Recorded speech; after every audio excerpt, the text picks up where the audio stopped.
Economists study all kinds of things that can influence our financial decisions, but animal spirits. Animal spirits are a term that are associated most with John Maynard Keynes, who is an extremely influential economist in how we think about measuring the aggregate economy and measuring business cycle fluctuations. In this episode, how animal spirits affect the economy.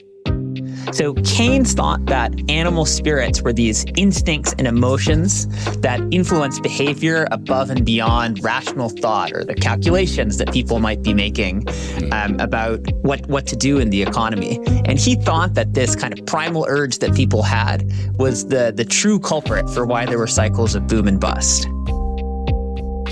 I'm Karthik Sastry. I'm an assistant professor of economics and public affairs at Princeton University.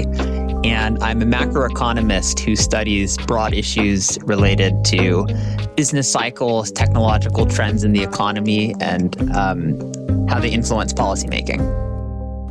Karthik Sastry is also co-author with Joel Flynn of an article in the March issue of Finance and Development magazine about how storytelling can be used to better understand the twists and turns in the economy. Their research actually measures the spread of economic narratives to determine the impact they have on business cycles. So there is kind of the traditional indicator for economists wanting to know what consumers are thinking or what's going on in the economy, essentially from the consumer side, is this consumer confidence survey, which has been around since the late 60s. Why did you feel that you needed to dig deeper than that? I mean, what is the consumer confidence survey not telling us? So, as you mentioned, since the 1960s, there have been a lot of these wonderful data sets that ask consumers how they're feeling about the economy in multiple choice telephone surveys. We thought that there were kind of two reasons that it was important to move beyond that. The first is that, as you said, these consumer surveys are only targeting one part of the economy, which is consumers and consumer choice, which is undoubtedly really important, but perhaps not the whole story, even with respect to some of the original hypotheses that Keynes had, which were actually focused on the incentives in animal spirits that affected people in business. Mm-hmm. The second reason is that it's really just one of opportunity, that we actually have access to so much more information these days, textual information about economic decision makers, what they're thinking and how they're justifying business decisions. And we thought there was a tremendous opportunity to use this kind of more fine-grained and precise information where you could really target individual decision makers and individual businesses to paint a much more detailed picture of sentiments and animal spirits in the economy. So this whole idea of economic narratives that you speak of in this article, and that is the basis for your research, I find it so interesting. I did recently a podcast with Yuval Harari, who is not an economist, but he's a philosopher and a historian. But his thesis on human evolution is that basically every decision we've ever made stems from believing one story or another. And that perspective can sort of help explain how people are united or divided on certain things. But what you're looking at in your research is really the inner workings of that process, the nuts and the bolts of how people interpret these stories. So walk me through the process of dissecting these narratives that you speak of. Absolutely. Well, first, I would just love to loop back to the very kind connection you made between some of the work that we're trying to do and trying to incorporate into macroeconomics and to some of the broader research that's out there in terms of history and human evolution. Mm-hmm. I also just find completely fascinating the work that you speak of, some of the sort of cognitive psychology that's been pioneered by Joe Henrich at Harvard University, just with the mind of thinking about how fundamentally humans are very social creatures. That's so critical to the lives we lead and the kind of the way in which we think and are able to accomplish so much. But that seems really deeply related to many long-run phenomenon like what others have studied, but also these sort of short-run phenomenon like cycles of boom and bust in the economy. So I just love that connection that you raised. Yeah, but how do you actually do it? So the first step is collecting data. And here, what we do is we take data on businesses in the United States and how they justify and describe their business decisions in two specific data sources. Their sales and earnings conference calls, which are going on every quarter. That's Q&A with investors and analysts about business performance and how and why it turned out that way. And the Forms 10K and 10Q that firms submit to the Securities and Exchange Commission, which have broadly the same flavor. We take these data, which are really kind of a gold mine of unstructured information about not just what businesses have done, but how they're thinking about it. And then we apply natural language processing tools from which we can extract features like the sentiment of this text, which is really important towards some of the hypotheses we want to study, and also the more specific granular topics that are coming up in discussion, which are candidates, if you like, for the narratives that Schiller and others have talked about that are potentially rampant in the economy and spreading contagiously. So the first step is really to kind of measure what a narrative is in a very precise way that we can link with individual actors in the economy. The second step is to try to measure whether narratives have the properties that people have hypothesized, including Schiller, give them so much power. And these properties are that they influence decisions and that they spread contagiously through the economy. And here we use empirical techniques using our fine-grained data that can associate narratives with a specific firm at a specific point in time to measure that first, firms that are adopting optimistic narratives really seem to be acting on it. So that is to say, if you compare two firms that in all fundamental attributes look the same in terms of, say, their size, their productivity, their clip of hiring and financial returns in the recent past, a firm that's adopting an optimistic narrative hires 2.6 percentage points more per year than the comparable company that we can identify in the data. And moreover, and really strikingly to us, these effects are completely independent from the financial performance of the firm, and they don't seem predictive of future positive performance for the firm, which is kind of in line with a certain reading of Keynes's idea here about irrational animal spirits. That is, it really looks like firms seem to catch this bug from a variety of forms. They go out on a limb and kind of do something acting on their optimism, but it doesn't exactly portend future success for them. And same too for pessimism in the other direction. Okay, so I'm going to back up a little bit here because what fascinates me is how you can take all the data from these conference calls and from these financial forms that corporations file. How do you actually, turn these things into something that you can recognize as a narrative? That's a fantastic question. We actually use three different methods that kind of trade off, if you'd like, how precise we can be ex ante about what we're looking for, and how much we let the data speak directly, I guess, about what narratives firms are entertaining. So on one end of the spectrum, kind of the most conservative method that we use by some definition is sentiment scoring of documents. So that's a really old technique that has a lot of precedent both in academic research and in more practical application by investors, for example, where you take the language in a document and you score it based on its positive or negative tone, making corrections for the fact that what seems like positive or negative tone in everyday conversation isn't exactly the same way that you'd identify it in a financial document. And we use techniques that are kind of borrowed from a long tradition of academic study to do that correctly.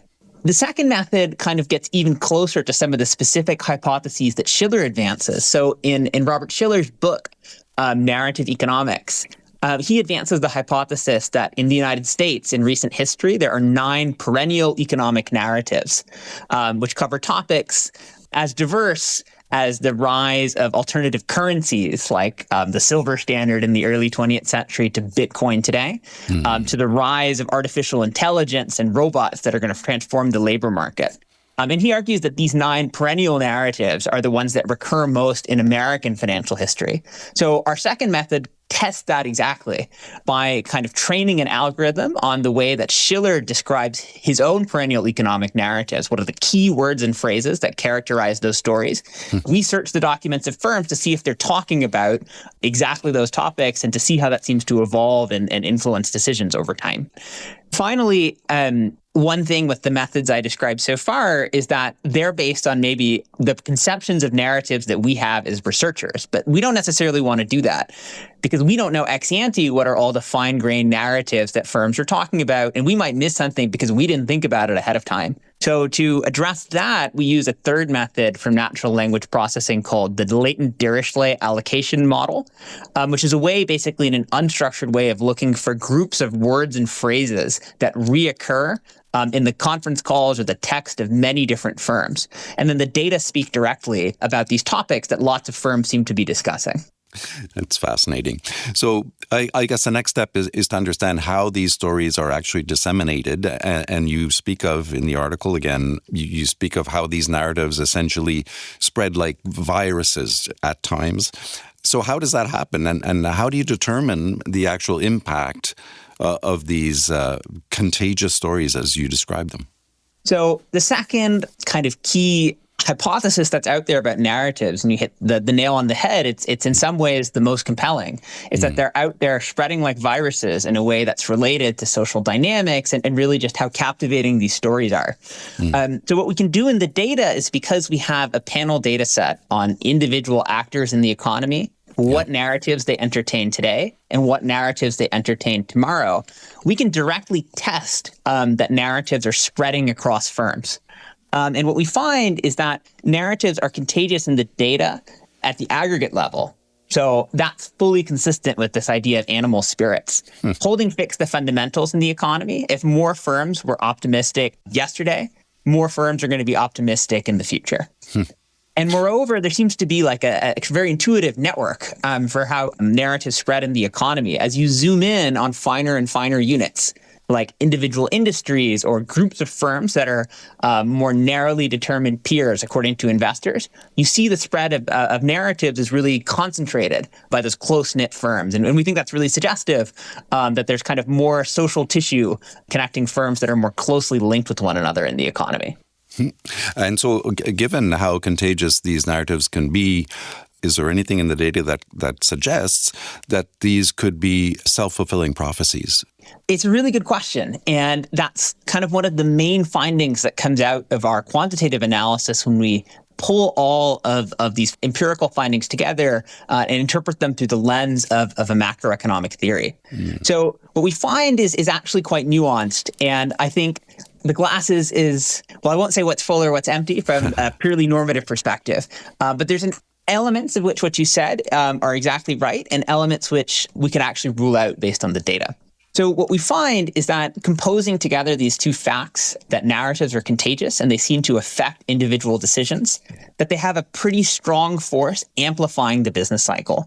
Our bottom line calculation is that narrative fluctuations explain about 20% of the US business cycle since 1995.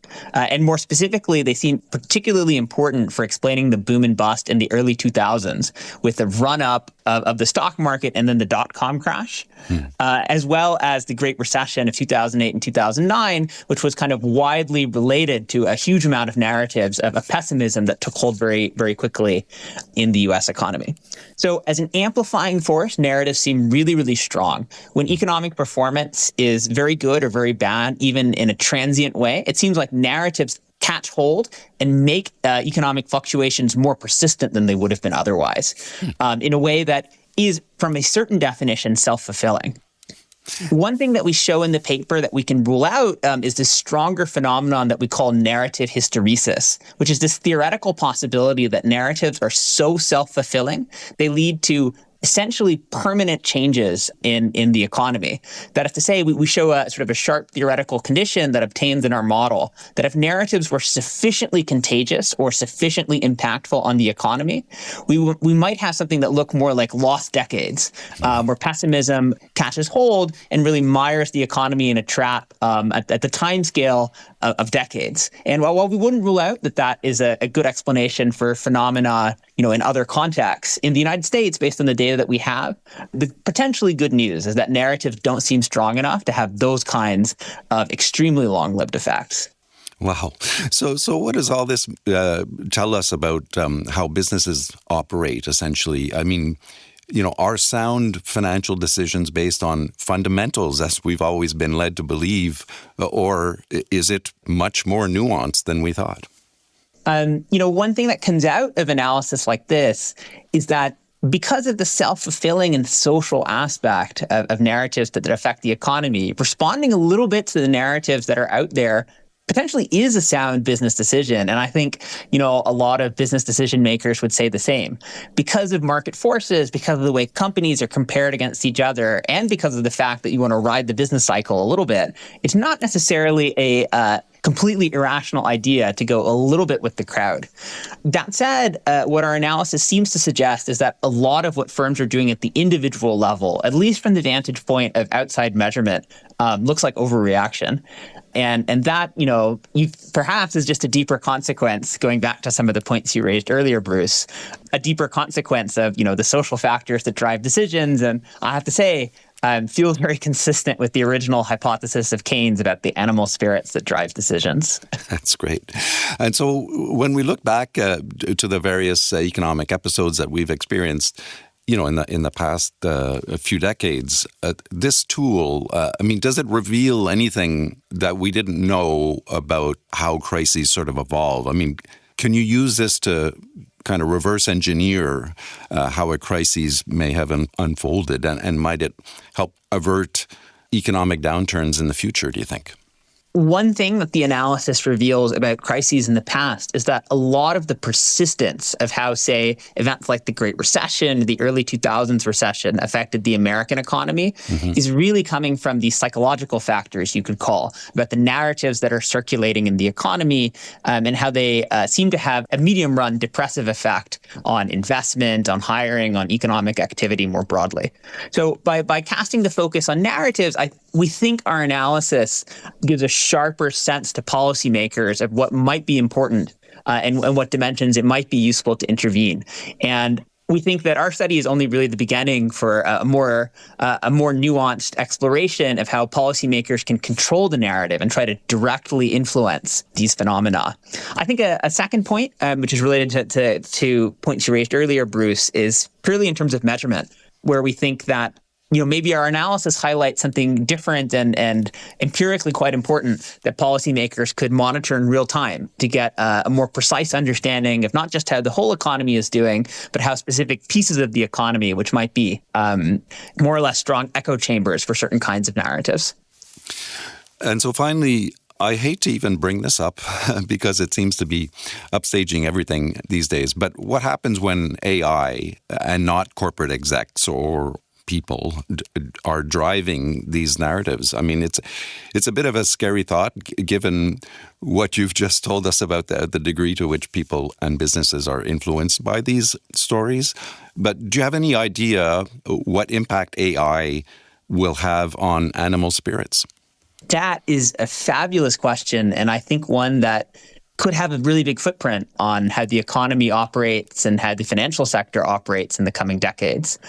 I have a few thoughts that I would say kind of haven't yet been reflected in the academic research that my collaborators and I have been doing on this, but it have sort of come to my mind as important topics for the future. The first is that I find it very hard to predict whether AI is more or less prone to animal spirits than people, actually. While there is this instinct that, well, the AI is a robot, it's making some cold and calculated decisions, the most recent trend in AI are these large language models whose entire modus operandi is to take large-scale databases of text and to imitate it. The mode of success for a large language model like ChatGPT, which, has become a little bit more commonplace in everyday life, or even, the little AI suggestions that show up on Google searches now. Its goal is to try to imitate exactly what it's picking up everybody else talking about. And if anything, that sounds like the biggest possible seeding ground for narrative contagion. And so too, if on the other side, there's a lot of AI tools being used by investors to pick companies that are winning and losing and kind of going with and against trends. So even though AI are robots, I'm actually not sure that they're any less prone to animal spirits. And there's a decent argument that they're more prone to animal spirits. And that's definitely something to think about. It could really affect how a lot of these phenomena play out in the future. That said, in an AI-driven world, maybe the types of narratives that people entertain will change a little bit.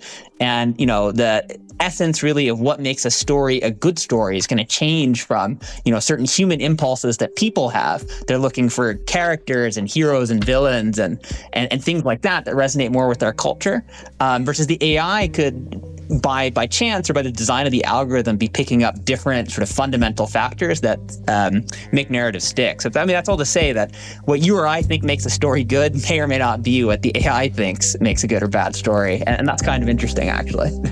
Yeah, very interesting, I'd say. Fascinating research. Karthik Sastry, Assistant Professor of Economics and Public Affairs at Princeton University. Congratulations on this great research, and thanks for joining us. Thank you so much.